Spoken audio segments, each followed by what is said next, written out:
Happy Friday, everybody. It is time for our Friday roundup. We are going to talk about porn and so much more.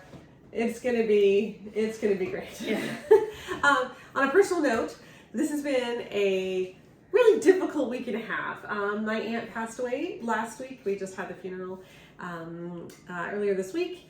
And thank you, Sherry, for our lovely flowers that she sent. Our woman who does all our graphic design and stuff sent that to us. My aunt was a wonderful woman, and oh shoot. Yeah, we're gonna start crying again. It's been a very emotionally cathartic, but hard week. Yeah, so I didn't have a Wednesday post on the blog because that was the funeral. But we did have a podcast that we recorded earlier that was out yesterday, and I wanted to talk about some of the conversation around that podcast. Yeah. So what we did was we were looking at two different articles, peer-reviewed articles, that were looking at how the evangelical culture actually can impact how we see problems. Mm-hmm. So we looked at one about purity culture and rape myths, and then we looked at one about porn. And I don't want to repeat the whole thing here. I know, but I know that not everyone has time to listen to the podcast, so the very short form is more if you think that your partner is using porn.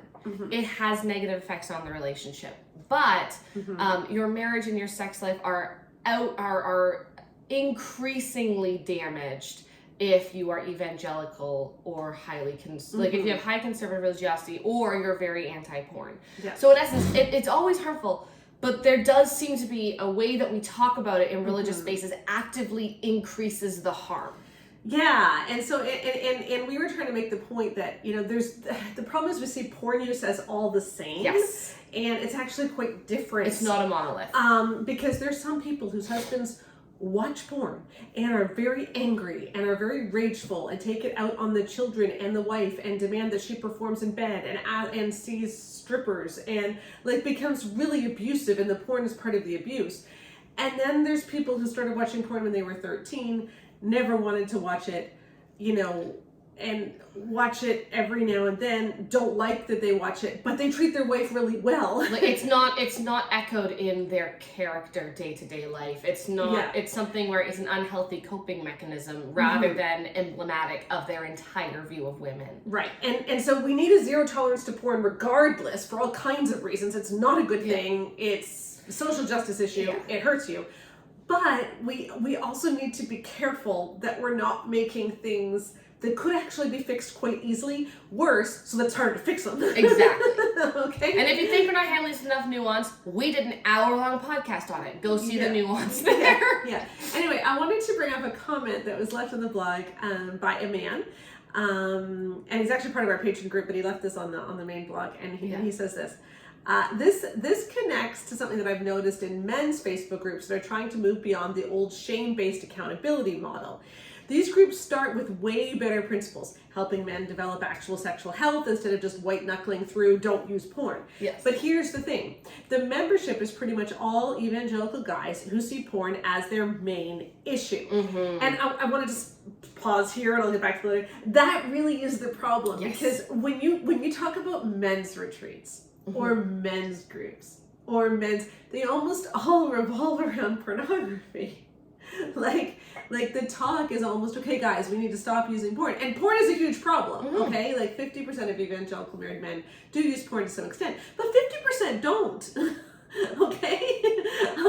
And a lot of those guys who use it, it's very occasional. And like here's again, exactly not when you talk but about porn users versus people who it actually is saturated their entire life, that's a subgroup of a subgroup. And so we're talking 50% of evangelical men don't really watch porn. Yeah. And then of the 50% who report having watched porn, the majority of them it's infrequent. And so we're looking at the vast majority of men not having a noticeable porn problem, not having a porn problem that is saturating the whole of who they are and how they influence and we actually did measure that in our survey for the Good Guys Guide to Great Sex, is that guys who don't use porn very often have way better marriages than guys who use porn constantly. And so this is the problem. It's like, so what they do is they talk to the guy who has a binge once a year when something really stressful happens, the same way as they deal with the guy who is compulsively watching porn to the point that he's losing his multiple jobs. Yeah, and again, we're not trying to say it's okay to watch porn every year. But again, there's an hour of nuance on the podcast that you should go and watch. But what we're trying to say is that the way that we talk about it, by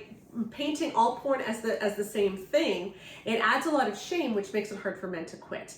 And by making porn men's identity, because that's what we do in Christian spaces, all we talk about is porn. It really gets ridiculous. Okay, let me keep reading now. Sorry, yeah. Even with good moderators, these spaces get completely taken over by porn talk. Relapse posts, trigger discussions, I made it 10 days updates, how do I confess to my wife questions. The guys who actually worked through their stuff and moved on, they left because of all the struggle talk isn't where they are anymore. So you end up with this situation where we're trying to create healthier spaces, but because everyone's coming from the same evangelical conditioning, it keeps sliding back into the struggle narrative. Without really strict moderation, the sheer volume of struggle posts drowns out everything else. It kind of proves your point. The evangelical framework creates this mental trap that's hard to escape, even in supposedly healthier spaces. And all that constant discussing might actually make it harder to move on. And here's where it gets tricky for women. This is the important part. If a guy is in 3 accountability groups, doing daily check-ins, constantly working his recovery program, always talking about his journey, that might actually be a red flag, not a green one. Yeah. The healthiest men I know around this stuff handled it, put some guardrails in place, and then just stopped making it the center of their lives. Yes. They may not be in men's specific groups anymore. They dealt with it and moved on. Yes. Mm-hmm. Yes. Yeah. This should be the goal, is that like a guy who's really working on getting healthy should be able to be in an accountability group, get a therapist, and then have this be a short-term thing that leads them to healing, not like porn is forever my identity. Mm-hmm. And that is a problem. So maybe the real question, both for guys struggling and for women trying to assess if their partner is okay, comes down to shame. Is all this intense focus coming from actual health, or is it shame keeping the whole thing front and center? A guy who's genuinely worked through his shame doesn't need to perform his recovery 24/7. What matters is whether he's capable of mutual respect, genuine care, and real vulnerable intimacy. Mm-hmm. I think we need to get more honest about how shame works in these spaces, even the healthy ones, and whether all this constant focus is actually helping anyone. And then he goes on to say, if you're a guy dealing with this, you probably need to work through it with an actual therapist, because these online spaces and church accountability groups just aren't set up to help you move past it. Yes. They might actually keep you stuck. Oh, and join the Bare Marriage patron group. You're welcome to leave the porn struggles at the door and participate in the larger conversation that stays on topic. The community helps. Just a shameless plug. Thank you for the shameless plug, Matthew. Yeah, I like that.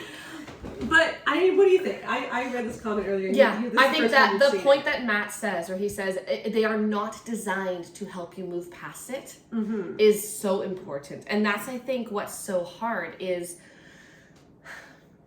a lot of, and I want to be careful with this, because there's a lot of really good work that's being done in these spaces, and I recommend many spaces, but mm-hmm. one-stop shop online groups are not recommended their goal is not to help you grow. Mm-hmm. So you need to see them as one stop along your growth journey. Mm-hmm. Spaces where they are for a specific thing, mm-hmm. are great for that specific thing. Yeah. But think about them like when you're gardening with fertilizers. Okay. You need a different mix for the seeds versus for the foliage growth versus for fruit growth, right? Mm-hmm. Like anyone who gardens, you know this. Mm-hmm.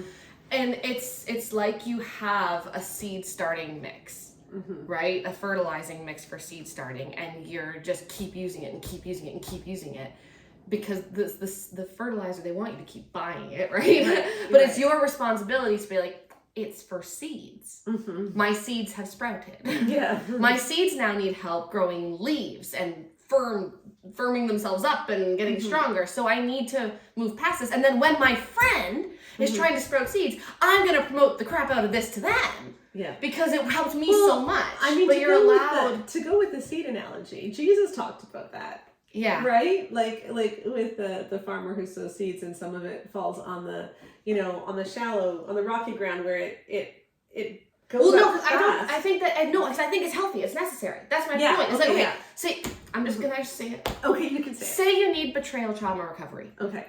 There's amazing groups for that. Mm-hmm. But if you don't need betrayal trauma recovery, mm-hmm. they're not helpful. Yeah. That's the tricky thing, right? Mm-hmm. Or if you are struggling with an acute porn addiction, There are groups that are gonna, or there are resources or books or things that are gonna help you with the acute section. And you probably shouldn't be there past that. Like, and that's not a diss on these folks. I took, like, I had all these people who I followed when my child was 6 months old that I no longer take advice from with my 6-year-old. And whenever I have friends who have babies, I'm like, oh, go check out this account. They're awesome. And those can be I think that needs to be a little bit normalized, where we realize where we are on people's journeys. And as people who are offering advice and support, we also recognize where our place is so that we're not doing this thing that Matt says. Yeah, because, and I think this is really the key thing, is that we need to take porn seriously as an evangelical church. Yes. Far too many men watch porn.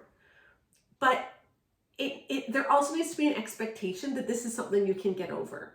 Not that this is your identity for the rest of your life. You are someone who struggles with lust and you are a porn. Well, I think the thing we talked about doing this one is, I said, like, you know, if you're not in the church, okay, and you're finding that you're just getting blah about life, you're experiencing anhedonia, you're like feeling like you're just kind of in a rut. A big thing guys do, it's called No Fap Month, right? There's a whole Reddit community, the No Fap community. It just means no masturbating, no porn kind of thing, right? And they do this thing where they're like, I just need a reset. And they just do it the same way that might be like, I'm going to do a couch to 5K. Like, it's the same vibe of like, man, I can't do a pull-up anymore. I'm going to do a 30 days to your first pull-up challenge. And they're like, I'm really in a rut and I'm feeling like I'm just kind of blah. I'm going to do a 30-day no fap thing. And then a lot of these guys are like, oh, I don't really want porn anymore because that was good for me. And then they move past it, and that's very common. And I just wonder if the evangelical church was able to treat it a little bit more like why don't you just stop and see what happens, rather than like this, you've watched porn, this is the worst thing ever, you're destroyed now. Like, and that's just the vibe that's so different, is like, it's just bad for you, and so why don't we just try to stop and see if you feel better. I don't know. It's tricky. It is tricky because we do need to, like I said, we do need to treat it seriously. You don't want to lie about it and treat it like it's no big deal. And it is wrong. But when we treat it like this is going to be your identity forever, and this is what Sam Perry has found in multiple studies, peer-reviewed studies, is that evangelical men have a harder time quitting porn. I would just really want to see a study on if porn accountability groups work. Yeah. I just don't know. And part of the problem is, like, so many porn accountability groups are all about white knuckling it as opposed to what actually works, which is... But those things work on an individual level. Do they even work in a group level? Because that's what he's getting to. That's what Matt's getting to. Like, this stuff is great on an individual level. Does it work as a group when you're all sitting around talking about how hard you find it to not watch porn? Yeah. Like, or when you're in a Facebook group, or you're in these... Like, I want to see a study on if it works. Not anecdotally of my husband thought it was great. Awesome. Studies happen so we can know if those people would have gotten better on their own anyway. Is it better than a placebo? Is it better than no intervention? I think there is we should look. We should look. There might be a study. If anyone knows of a study, yes, let us know. So these are the kinds of things that we've been processing and talking about. The other thing that's been going on, really quick, is I did something fun today because I needed to do something fun, which was I wrote my Substack post today. There was a graphic that Tim Chalice put out, which was like, it had the caption of, your husband's imperfect leadership gives you a taste of the leadership of Jesus, the bridegroom that you'll have in heaven, or something like that, which is the stupidest thing I've ever heard, right? So his imperfect leadership gives you a taste of Jesus' imperfect leadership. Like, how does that even work? Like, it doesn't make any sense at all. But the graphic had this beautiful picture of like this beautiful couple. And my point was that they're trying, that there is a concerted effort to make Christian patriarchy seem pretty. Right? And if you swap out the cute picture for a different one, for an actually accurate picture which depicts someone's imperfect leadership. So I had fun with that, and I think that's something that we need to become aware of, is that there is a concerted effort to make patriarchy seem pretty. We see it on the book covers, we see it on the way that in churches people will look like they have it all together and they won't admit problems, and they'll tell you that the reason that their life is perfect is because they're following patriarchy. So many of the women that now do abuse coaching and that have come out of abusive relationships used to have blogs where they portrayed their family as perfect because they thought that's what they were supposed to do. And then when everything fell apart, they admitted it was all a facade, right? And so there's so much of this happening. And my plea is just that we can start to learn to have more media literacy. And that's what someone said in the comment to my Substack post. It's like, this is just media literacy. It's like learning how, when you see something, to start questioning whether they are trying to make you feel a certain way through the graphic, through the colors, through the pretty fonts. Like, does the message line up with the graphic? and teach yourself to think. So that was super fun. So go take a look at the Substack. Tomorrow, October 4th, I wish we had more time to talk about this, but just with everything that happened in our family, we've been kind of offline.